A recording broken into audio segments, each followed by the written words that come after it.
சிந்தனையை ஒருமுகப்படுத்தி செல்வத்தை குவியுங்கள். Napoleon hill. ஆக்கப்பூர்வமான எண்ணத் துடிப்புகளையும் அறிவுபூர்வமான எண்ணத் துடிப்புகளையும் ஆழ்மனம் வேறுபடுத்தி பார்ப்பது இல்லை.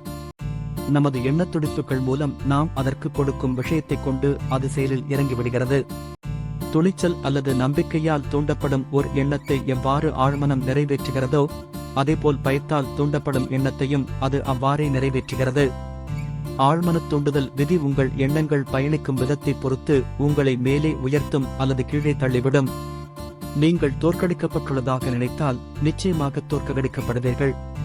வெற்றி பெற விரும்பி ஆனால் முடியாது என்று நினைத்தால் நிச்சயம் வெற்றி பெற மாட்டீர்கள். நீங்கள் தோற்றுவிடுவீர்கள் என்று நினைத்தால் ஏற்கனவே தோற்றுவிட்டீர்கள் என்று அர்த்தம். ஒருவரின் உறுதியில் இருந்துதான் வெற்றி துவங்குகிறது. எல்லாம் மனநிலையை பொறுத்த விஷயம்.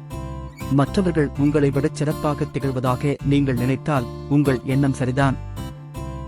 எந்த ஒன்றையும் வெல்ல முடிவதற்கு முன் உங்கள் மீது உறுதியான நம்பிக்கை கொண்டிருக்க வேண்டும். வாழ்வியல் போராட்டங்களை எப்போதும் வலிமையானவர்கள் வெல்வதில்லை.